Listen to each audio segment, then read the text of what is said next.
안녕하십니까? 9월 29일 굿모닝 MBN 시작합니다. 먼저 오늘의 주요 뉴스입니다.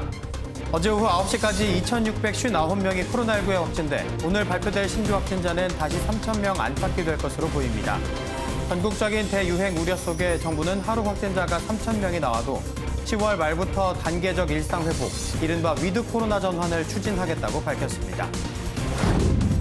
시민단체가 곽상도 의원의 아들이 화천대유로부터 퇴직금 등의 명목으로 받은 50억 원은 뇌물이라며 곽 의원 부자를 공수처에 고발했습니다.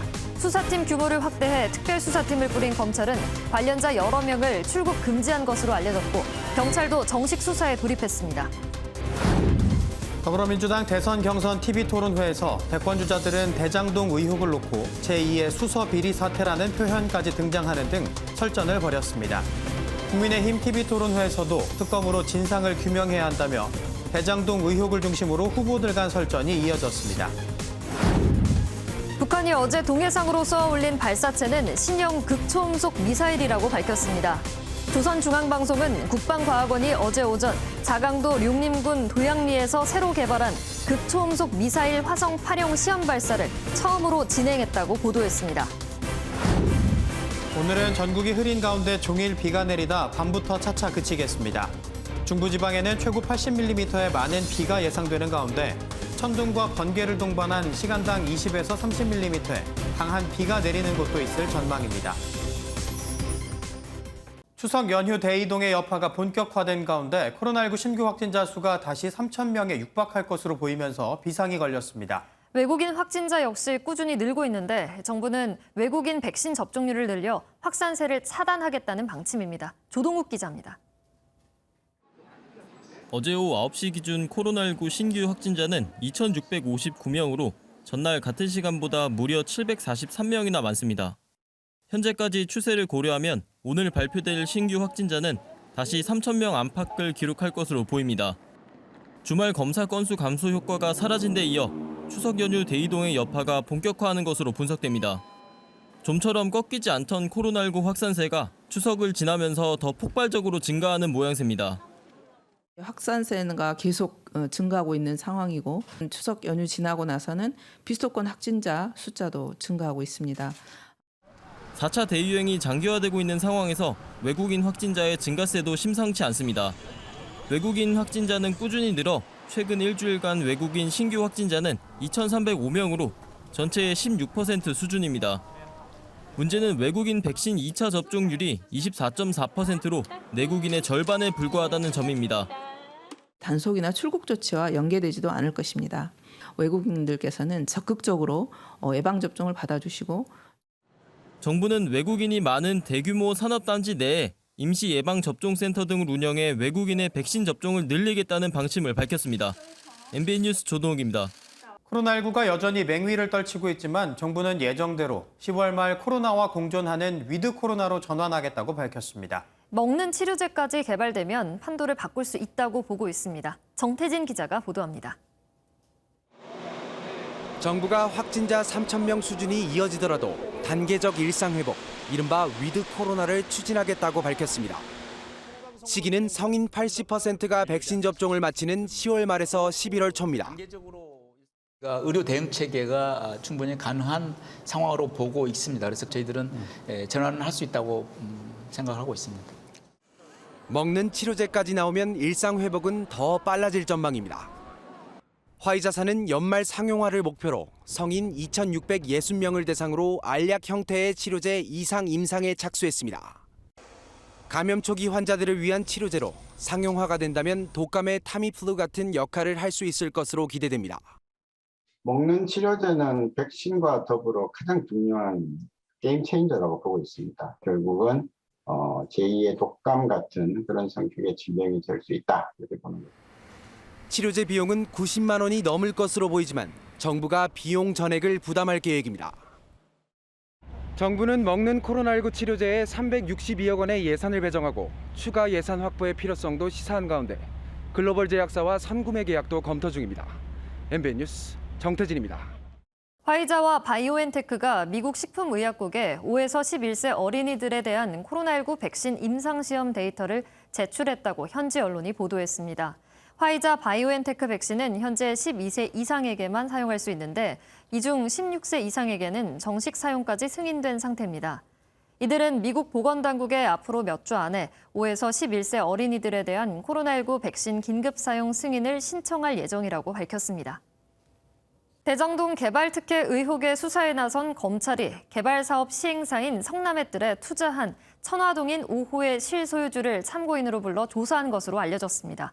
서울중앙지검 경제범죄형사부는 천화동인 5호 실소유주인 회계사 정모 씨를 불러 대장동 개발 사업에 참여하게 된 경위 등을 조사한 것으로 전해졌습니다. 정 씨는 지난 2009년부터 대장동 민영 개발을 위해 주변 토지를 사들이거나 토지 소유주들을 설득했고 이후 성남의뜰에 투자해 600억 원대의 배당금을 챙긴 것으로 드러났습니다. 민주당 대선주자 TV토론회에서도 대장동 특혜 의혹 공방은 계속됐습니다. 이낙연, 박용진 후보는 이재명 후보를 에둘러 비판했고 이재명, 추미애 후보는 책임은 국민의힘에 있다고 맞섰습니다. 보도에 장명훈 기자입니다. 민주당 대선주자 토론회의 핵심 쟁점은 대장동 의혹이었습니다. 이낙연 후보는 대장동 의혹이 알려진 후 이재명 후보가 어떤 조치를 했느냐며 수사에 대한 입장을 캐물었습니다. 아신 뒤에 혹시 무슨 확인을 했거나 조치를 했거나 하는 것이 있습니까? 저는 그래서 합동수사본부를 꾸려서 더 체계적이고 종합적인 수사를 하는 것이 좋겠다 이런 요구를 했거든요. 박용진 후보는 지난 1991년 수서지구 택지 특혜 분양 사건을 언급하며 여야를 불문하고 진상규명이 필요한 사안이라고 지적했습니다. 그 썩은 악취가 진동을 하고요. 제2의 LH 사태인 줄 알았더니 더 나아가서 제2의 수서 사태에 맞먹는 정관계 로비, 부패 아수라장이라고 저는 생각을 합니다. 이재명 후보는 빠른 수사로 진상규명이 필요한다는데 동의하면서도 국민의힘이 주장하는 특검 도입은 반대했습니다. 그러면서 책임은 자신이 아닌 국민의힘에게 물어야 한다고 주장했습니다. 적반하장이라는 말이 있습니다. 도둑이 오히려 피해자한테 몽둥이 든다 이런 말인데요. 저를 의심하는 건 정말 타당치 않고요. 국민의힘에 책임을 물어주십시오. 추미애 후보는 이미 국민의힘 게이트로 드러나고 있다며 이낙연 후보를 겨냥해 내부 공세를 멈추라고 목소리를 높였습니다. 국민의힘과 쿵짝이 되셔서 이재명 게이트로 몰아가려는 시도가 있었습니다. 더군다나 캠프에서는 MB에 비유하기도 했고요. 대장동 의혹을 놓고 민주당 대선 주자 간 갈등이 첨예해진 가운데 4명의 경선 후보들은 내일 한 차례 더 TV 토론을 갖게 됩니다. MBN 뉴스 장명훈입니다. 외교 안보는 문성열이다. 선거 유세도 못한 당대표다. 어젯밤 열린 4번째 국민의힘 대선주자 토론회에서는 윤석열, 홍준표 양강 후보 간의 신경전이 이어졌습니다. 두 후보를 향한 나머지 후보들의 견제도 만만치 않았습니다. 우종환 기자입니다. 윤석열, 홍준표 후보는 토론 시작부터 신경전을 벌였습니다. 대북 정책에 관해서는 문성열이라는 말도 지금 SNS에 떠돌고 있어요. 여기 대해서 우리 홍 어떻게 후보님이 생각하십니까? 만드신 거 아니에요? 대장동 특혜 의혹을 두고도 홍 후보는 윤 후보가 검찰총장 시절에 몰랐느냐고 공격했습니다. 대장동 사건이 그래 악취가 처음부터 났었는데 총장 계실 때 그 전혀 몰랐습니까? 전혀 몰랐습니다. 그건 몰랐으면 무능한 거죠. 글쎄 무능해서 죄송합니다. 윤 후보는 홍 후보의 자유한국당 대표 시절 2018년 지방선거 패배 책임론을 꺼냈습니다. 지방선거에 나온 후보들이 우리 당 대표의 지원 유세를 오지 말아달라고 한 이유가 뭐라고 생각하십니까? 그때 윤석열 후보는 그때 뭐 했습니까? 그 당시에 여기 있었던 사람 중에서 내가 그래 공경에 처하고 바른 말하고 당할 때 다 무엇하고 있었습니까? 유승민 후보는 윤 후보에게 가족은 건드리지 말라고 말했습니다. 또 윤 후보 캠프에서 제 딸 이야기를 하던데 가족은 좀 건드리지 맙시다. 제가 윤 후보님 부인하고 장모, 예? 그 수많은 비리가 나도 제가 말 한마디 안 했습니다. 벌써 이렇게 얘기하시네요. 여성징병제에 대한 질문이 나오자 유 후보는 검토해볼 만한 가치가 있다고 답했고 홍 후보는 반대한다고 말했습니다. MBN 뉴스 우종환입니다. 윤석열 전 검찰총장 시절 검찰의 고발 사주 의혹을 수사하고 있는 고위공직자 범죄수사처가 어제 대검찰청을 압수수색했습니다. 윤 전 총장이 한명숙 전 총리 관련 사건 수사를 방해했다는 의혹에 대해서도 한동수 대검 감찰부장을 소환 조사했습니다. 길기범 기자입니다. 공수처가 어제 대검찰청 수사정보 담당관실을 압수수색했습니다. 고발 사주 의혹 핵심 인물인 손준성 검사가 근무했던 곳으로 손 검사가 썼던 업무용 컴퓨터 등을 확보한 것으로 알려졌습니다. 지난 10일 손 검사의 집과 현재 근무지인 대구 고검 사무실을 압수수색한 데 이어 추가 단서 확보에 나섰다는 분석입니다. 공수처는 또 당시 손 검사와 함께 근무했던 성모 검사가 소속된 부산지검 서부지청 사무실 등도 압수수색한 것으로 알려졌는데 손 검사 외에 다른 검사가 관여한 정황을 포착한 게 아니냐는 관측도 나옵니다. 공수처는 확보한 자료 등을 분석하는 대로 손 검사 소환 시기를 조율할 것으로 보입니다. 한편 공수처는 윤 전 총장이 한명숙 전 총리 모해 위증 사건 수사를 방해했다는 의혹에 대해서도 수사에 속도를 내고 있습니다. 지난 8일 핵심 참고인인 임은정 법무부 감찰 담당관을 소환 조사한 데 이어 어제 한동수 대검 감찰부장을 불러 조사했습니다. 한 부장은 윤 전 총장이 해당 사건을 재배당할 때 공개적으로 반대했던 인물로 당시 대검 내 의사결정 과정 등을 조사한 것으로 알려졌습니다. MBN 뉴스 길기범입니다. 김여정 부부장이 남북 정상회담 가능성을 언급한 지 사흘 만인 어제 오전, 북한이 또다시 동해상으로 단거리 미사일 한 발을 발사했습니다. 문재인 대통령은 유감의 뜻을 표하고 모든 정보를 종합해 대응 방안을 마련하라고 지시했습니다. 김현 기자의 보도입니다. 어제 오전 6시 40분쯤 합동참모본부는 북한이 자강도 무평리 일대에서 동해상으로 발사체 한 발을 발사했다고 밝혔습니다. 북한의 미사일 발사는 올해 들어 이번이 6번째로 지난 15일 열차에서 탄도미사일 2발을 발사한 지 13일 만입니다. 이번 발사체는 단거리 미사일로 추정되고 있는데 한미정보당국은 포착된 특성을 고려해 추가 정보를 정밀 분석 중입니다. 북한의 미사일 발사 상황이나 의도에 대해서는 검토하고 있습니다. 한반도 정세 안정이 매우 기묘한 시기에 이루어진 미사일 발사에 대해서 유감스럽게 생각하고 있습니다. 일각에서는 북한이 새로운 미사일을 발사했을 가능성도 있다고 보고 있는데 극초음속 순항 미사일 전 단계의 신형 미사일로 추정하고 있습니다. 사거리가 그냥 그게 전부다라고 하면은 단거리 전술 탄도탄이나 초대형 방사포 이 계열일 텐데 속도도 모르고 방향도 모르고 지금 상태에서 얘기하는 게 데이터가 너무 없습니다. 스가 일본 총리는 북한이 발사한 미사일이 유엔 안보리 결의 위반 사안인 탄도미사일 가능성이 있다고 언급했습니다. 문재인 대통령은 서훈 국가안보실장으로부터 NSC 긴급회의 결과를 보고받은 뒤 최근 북한의 담화와 미사일 발사 상황을 종합적으로 면밀히 분석해 대응 방안을 마련하라고 지시했습니다. MBN 뉴스 김현입니다. 북한이 미사일을 쏜 지 20분 만에 유엔 주재 북한 대사는 미국을 향해 대북 적대시 정책을 철폐하라고 요구했습니다. 미 국무부는 대화를 촉구했는데 북한이 핵 능력을 강화하면서도 대화를 압박하려는 의도라는 분석입니다. 배준우 기자입니다. 북한의 미사일 발사 20분 뒤 김성 유엔 주재 북한 대사는 유엔 총회 연설을 통해 한반도 주변 합동 군사훈련과 전략무기 투입 중단을 요구했습니다.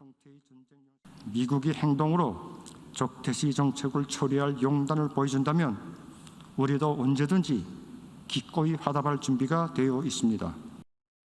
미 국무부는 유엔 결의안 위반이라며 북한의 미사일 발사를 규탄하고 대화에 나설 것을 촉구했습니다. 북한의 이 같은 행보는 단거리 발사체와 핵물질 등 대북 제재를 피하는 범위 내에서 미국을 압박하며 협상력을 높이려는 것으로 보입니다.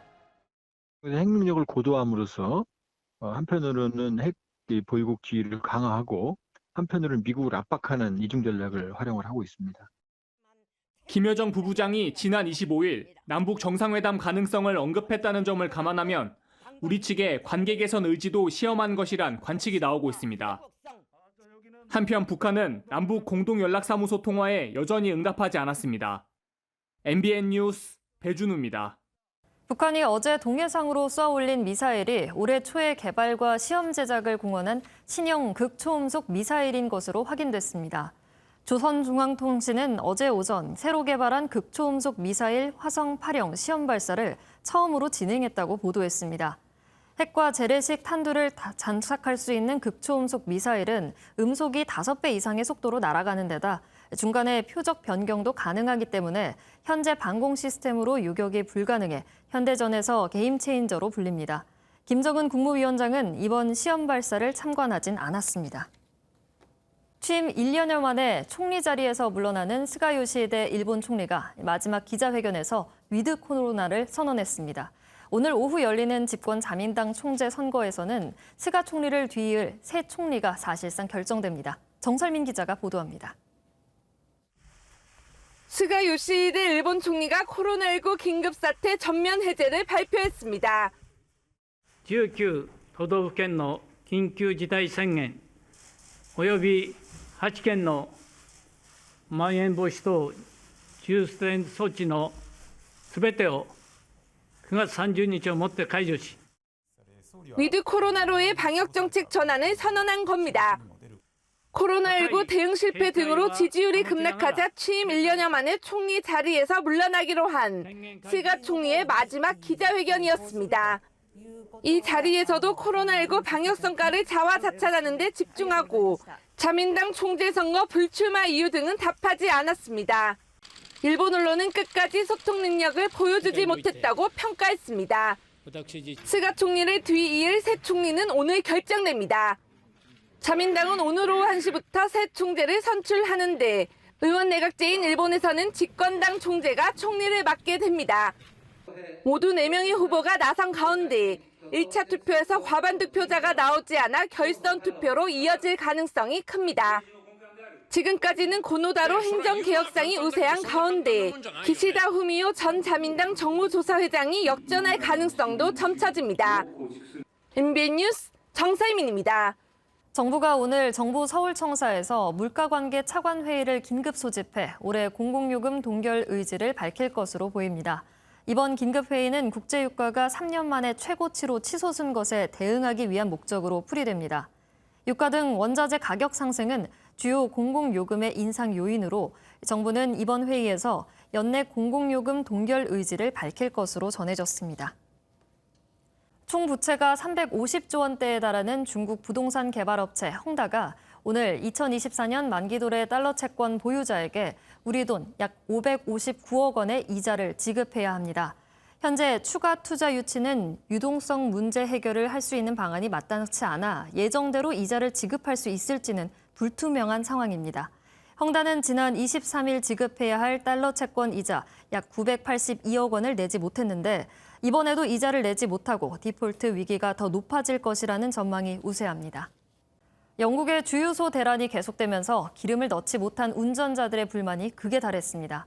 주유소마다 늘어선 줄에 새치기로 시비가 붙었는데요. 이기종 기자입니다. 영국 런던의 한 주유소 앞.